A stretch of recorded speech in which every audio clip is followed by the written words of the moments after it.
Hey guys, welcome back. We are still on k73, although I have some very good news for you. We are not going to be on the flop anymore. That's right, we've graduated. My eagle-eyed viewers, you will have noticed that the last lesson exploration, let's call it that, was on bottom pair. And you might be scratching your head thinking, well, what about pocket pair draws and air that you can see down there that we've yet to explore? And I have some good news for you, which is that we actually did those indirectly. And I have strong confidence that if you've been putting in the work as I have been and studied the last other tiers, you will be able to extrapolate what you want to do with pocket pairs, draws, and air because they're very similar to hand classes that we've already studied extensively. So I am not going to talk about those anymore. Congratulations to everyone involved. We've made it beyond the flop. We've made it to the first turn. And just going down the list, the Ace of Spades is the first one. It's also the most beautiful card in the deck, according to some people. So let's start there. And actually, the first thing of interest is that the solver incorporates a third leading. And I think that makes sense, actually, especially on this card. Although I don't see almost any good players doing it. I played some of the best players, arguably, in the world last year on Coin Poker. And although I was incorporating a lot of leads which were not solver approved or solver inspired, I was one of the only people that was leading in spots. Mostly people were just playing check out of position, which is fine, and it's a very simple strategy and it's easy to execute. Is it sacrificing EV? I would say that not probing turns and not having an aggressive lead strategy would be sacrificing a lot of EV, depending on the situation and depending on the opponent. But it's much easier to play only check. So I did look at it. I wanted to see what was some of the ideas behind what the solver is doing. I felt that it was too complicated and too mergy. And the fact that it's leading some 10 high flushes just... So we're just going to focus on what we're going to find here and what we're going to execute and what we're going to face, which is check. But I'm always open and interested in exploring the kind of weird things that the solver does that are non-human to learn from them and possibly incorporate them into my game. So if you use a lead in spots where a lot of people don't, let me know in the comments. And if you know anybody who does, because honestly, I don't know any good players that do this, even though they're trying to mimic solver play a lot. This isn't a part of the PLO solver strategy that they mimic. So let's start with nut flush.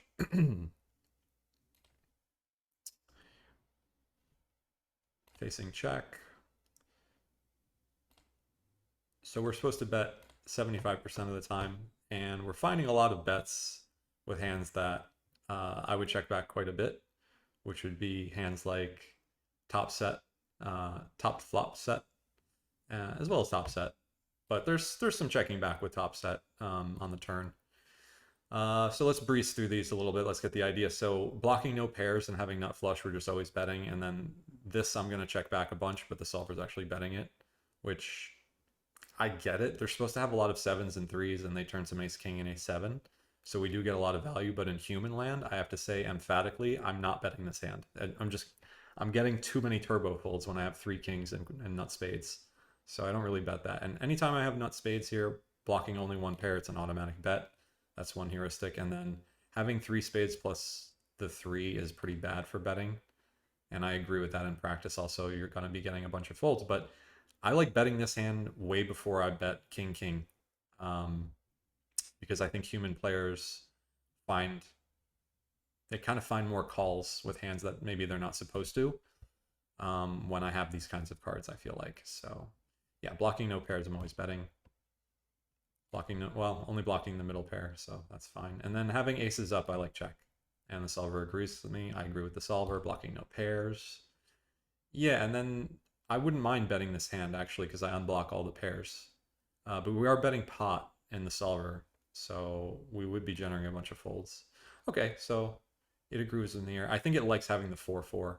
I think having those specific cards probably helps us bet and generate more value and less folds. So blocking the king is not it's not enough for me to want to check back. And then now you're going to see that this is going to bet having 4-4, but having only two spades. Only blocking the 3 we bet. So I think you're starting to get the idea. And then, yeah, so we just had this combo. And then interestingly, so queen 10, 4-4. was betting, but queen 8 4 4 isn't. That makes no sense to me because I would much rather bet with the 8 than with the 10. Because you might start getting a fold. You know, people will start folding 8 high flushes, but I don't think anybody's going to fold in a 10 high flush for one pot size bet.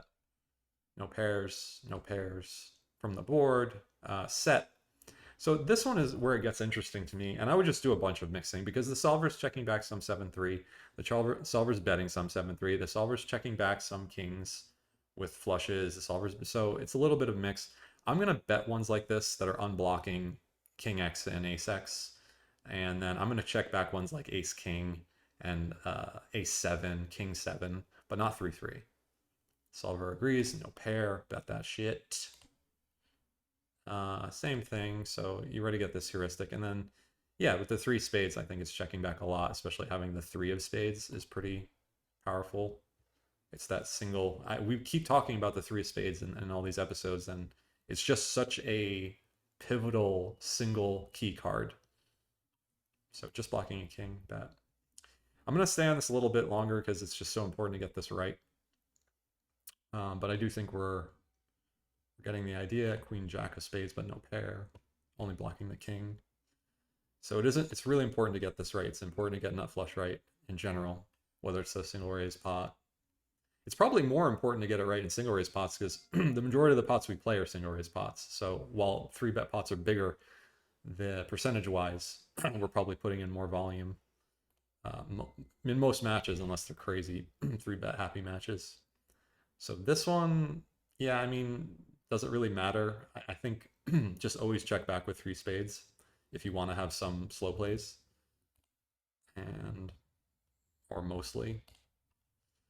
Let's move on to second nut flush. Second nut flush is betting, still primarily betting, but we went down from 3/4 to 2/3. And a lot of the same stuff applies, although one interesting thing to take away from second nut flush in position here is that it actually is kind of switched, which is that when you only have one pair, you want to check back because you have no additional equity in case you're up against number 1. And then when you have the additional equity in the form of a set or 2 pair, then you pretty much always bet. And then there is some checking back with trip second nut spades and quad second nut spades. But I'm mostly always just going to bet. If I have any just pure 2 spade second nut flush, I'm just always going to bet. And then once I start blocking one pair, then I think it's, yeah, this one doesn't bet, but there's a lot of checking back with those sorts of hands. Yeah, and then having Jack 10 of spades especially, I'd rather have Jack deuce, you know, for the obvious reason to bet this, and the solver agrees with me there. And I'm not betting aces up, although I think this is a trap, actually. This is just, if I had to guess, I think the solver is saying that we're just going to get too many folds. It's not that we don't get value here, and it's not that we're not concerned about being up against number 1. We're more concerned that when we bet ace 3 plus Jack 10 of spades, that we're just going to generate too many folds from hands that are drawing too thin. So here's a hand that I would always bet because I don't have a king or an ace. And a very legitimate draw. Yeah, so I think having the 3 of spades plus the 3 spades, this one works pretty well as a check back. And again, I don't see this as I see this as a trap. I see we're trapping hands like 7-5-4 and like king 8-8-4 by having them turn themselves into a bluff later. And this one does have the 3 of spades, but it's only 2 spades, so I'd bet that. This one's unblocking everything, which is nice. Unblocking everything, which is nice. Unblocking everything. Unblocking everything. This one has the king. I mean, I think it checks some, but okay. I like checking. I just have this heuristic. If I have the king blocked, then I like checking back. But then when I have 2 pair, I like betting. Yeah, I think these 3 spades probably check back. Yeah. Yeah, this too, because we have 2 high spades and we have the king blocked. So I kind of like checking this one back. Solver agrees. Same thing here, except we have 3 spades now, so definitely check that one back. Yeah, this one could definitely be a check back, having Jack 10 of spades. If it was flipped and I had Jack 3 of spades, I would bet. Oh, interesting. I was going on my human logic. I wasn't necessarily thinking what the solver was thinking. So blocking one ace plus three spades, I'm not betting. Just pure two spades are good, and then having the set, bottom set, I'm betting. Cool, cool. All right, I think we're getting the picture here, and we have 93%. I don't think there's too many differences now. Yeah, okay. Yeah. All right, let's go to other flushes. Very easy strategy. We don't bet other flushes. So let's move on to sets. Top set is betting 2/3 of the time. It makes sense. Although a lot of these top sets that are betting don't feel that great. Like ace, there's a lot of ace, ace, king that's betting. I don't know if this one is, but it's mostly betting ace, ace, king. Yeah, see? And this one's pretty intuitive, but I think this one actually finds some checkbacks because it's not that we were worried about getting raised. We're obviously not getting raised, but it's more so that our hand kind of plays better is like letting them boat up or letting them bluff the river, and we don't really need much protection at all. So I think the ones that have, I think actually the ones that don't have a spade are betting more because they have an easier time calling on non-improved rivers. That's part of logic anyway. So I'm going to check this one back. Oh, big mistake. Okay. It's mostly betting ace, ace, king. It's mostly betting ace, ace, king. It likes having a spade. Really likes having the three of spades. Likes having a spade. Doesn't like blocking two pair, so we're definitely not betting the ones that are blocking two pair. Even these ones that are all red like betting. And the ones that are blocking the king still like betting, but we don't like two pair. Don't like two pair. Mostly betting ace, ace, king. Mostly betting ace, ace, king. Same combo. Similar combo. We bet this. Yeah, so I think you get the picture, which is that we're pretty much betting top set on the turn here, and we're not that picky. We don't even have to have a spade. We just don't want to have two pair blocked. That's kind of what I'm getting from all this. So I don't think we need to go much farther on that one. So let's do middle set.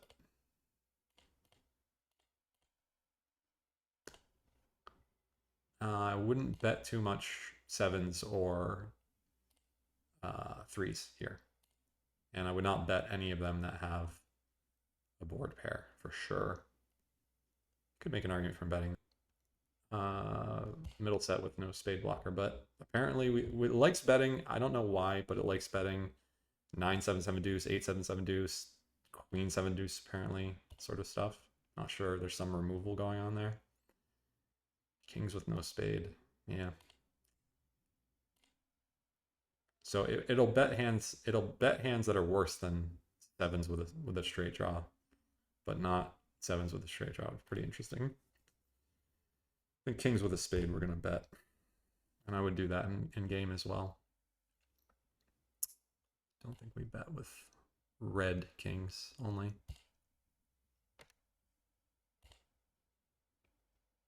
So it is interesting that we find the bet with turn top set, but we don't with flop top set.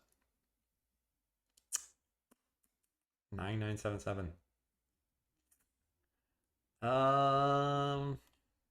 Yeah. I don't know. Something about having a 9-7-7, like 9-7-7 deuce, stuff like that is making it want to bet. And then having the 6, it doesn't want to bet. So go figure. Kings with a spade, we're betting kings with a spade, but kings without a spade, we're not betting. I think sevens with a high spade blocker, we could probably bet this, but it's saying no. But sevens with a high spade blocker with a deuce, is this one mixing? I wonder if this one's mixing. So I was right. So it is betting this one, but interestingly enough, so there's this thing happening across a lot of this, and what we're going to see this later is that when you have sets without a spade, they're actually betting more. And then when you have the spade, they're betting less. And I think the logic is that, first of all, we run into flushes. even though we're running into flushes more, we don't mind because we're kind of setting our price, and they still have to call us with 2 pair and with bottom set, and we're still making money on that portion of their range. And then when we check back with the spade in hand, I think what the solver likes is that it can just call the river when it doesn't improve. Whereas the ones without a spade will never call the river, I don't think. So it forces indifference on out of position, which is a good position to be in. Yeah, so these Jack 7-7 deuce without a spade are betting, and then the ones with a spade are checking back. All right, let's go to bottom set. Not betting, blocking 2 pair. Doesn't matter if we have a spade or not. Not betting, blocking a pair. We're really not betting bottom set too much. I think we're only betting 8% of the time. So just simplify to check. Just always check.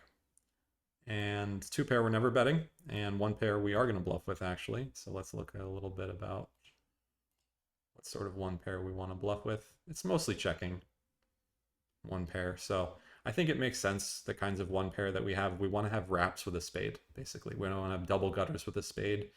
Higher the better. Obviously, it's higher EV if you have the queen versus if you have the 5, but it also is saying it's pretty close in EV.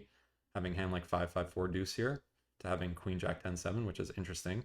It's a very, very small EV difference considering the fact that we went from first nut blocker to 50th, essentially. So I wouldn't mind if the heuristic with having only 1 pair is to just bet whenever you have a spade plus a straight draw of any kind. I think that's a good heuristic. Let's look at draws. Straight draws. So about 50-50. It's kind of the same as what we were just talking about. It's very similar hands. It's just the difference here is that these draws don't have a pair. So they're lower EV a lot of the time because it really helps blocking just a single pair to generate more folds, of course. And these are still pretty high EV though. So queen jack 5-4, pretty intuitive combo. You know, you have a high spade in this case. You have potentially 8 outs. You can also get some flushes to fold by the river by going pot pot. So that makes a lot of sense. And then air, yeah, we're betting a lot of air. But I think as humans, I don't know if we get to bet this much air. And I think every human watching this video knows what this air looks like because it all revolves around having a spade, a high spade. So we're not betting air, although it looks like we're betting a lot of air, like 75-25. I would be shocked if we're betting any air that doesn't have a relevant blocker. So every single one of these combos down this 800 hand list has a spade. It may be only the deuce of spades, but it has a spade. And that just goes to show you the power of having a single spade blocker if we're ever going to bet air. And yeah, none of these hands have any equity. These are just total air balls. So I avoid betting hands like this for the most part, and I think it might be a leak. But in my human land, I think that when I start digging this deep into, because we just have so many bluffs, you know, there's so many queen jack 5-4s, there's so many 5-5-4 deuces. Hell, there's so many, you know, 7-3s that we can turn into a bluff with the 3 of spades. So I don't feel like I need to dig into no equity at this. This isn't that many hands, it's only 1,000 hands, but of these 1,000 hands, when I get to this spot and spots just like this, I don't tend to bet total air too much. And then some good news is let's look at the out of position response. And guess what? We're never raising. Good session. See you later.